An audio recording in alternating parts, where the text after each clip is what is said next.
This is week 20 of Paraquarter updates every week until the whole world can type at the speed of thought. We have loads of exciting updates today, so let's go ahead and jump in.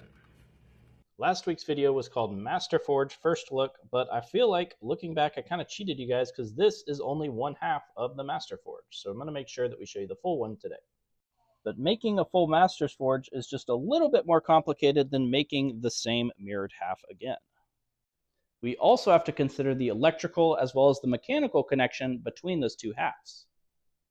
So this is the mechanical bridge connector, and it's machined out of a solid block of aerospace grade aluminum.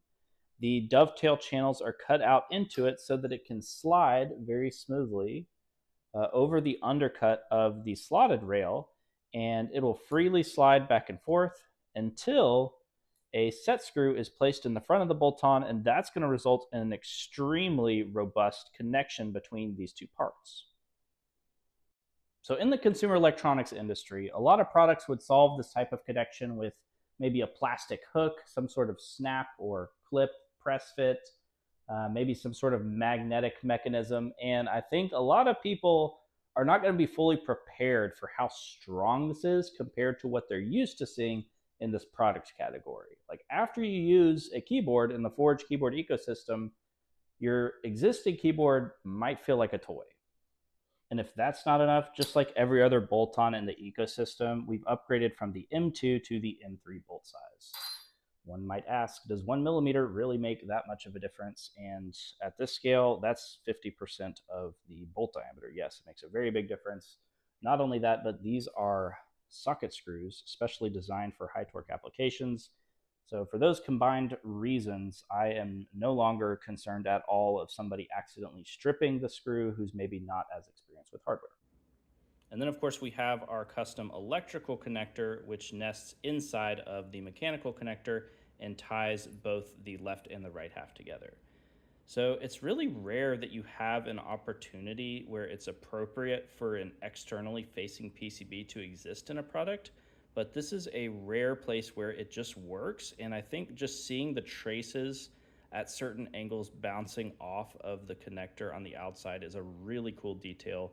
They did mess up the silk screen pretty bad for this particular prototype, but it'll be nice and crisp on the production version.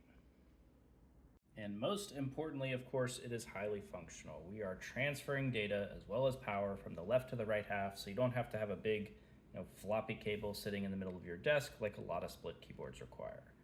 Not only that, but the left and the right half of Forge, unlike Paraquarter, can be powered, can be used as their own independent devices, and you can plug in any USB accessory, whether it's part of the Forge ecosystem or not, into the protected USB ports underneath or on the front slotted rails, and then you can attach those electromechanical accessories around the outside of your device.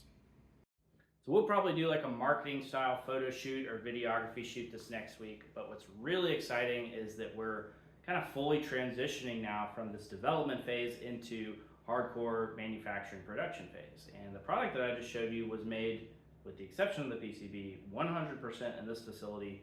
So we control the quality and we can make sure that we're scaling responsibly and delivering at that level that our customers have come to expect from us.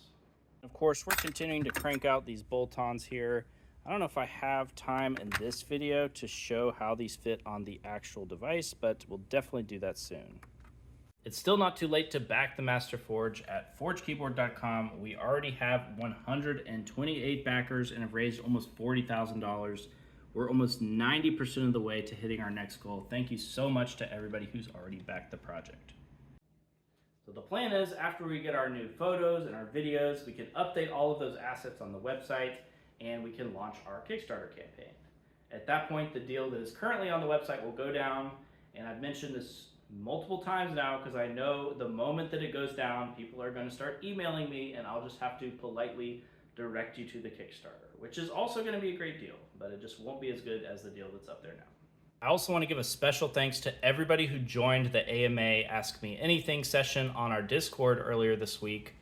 I was going to get into some of the questions in this video, but it's getting kind of late and this video is getting kind of long. So I'll probably just direct you to the Discord where all of those questions have been documented by Affit. Thank you, Affit, so much for doing that. So you can just scroll through all these threads here and explore some of the questions that people have been asking, as well as the response. And maybe we'll also post that video at some point.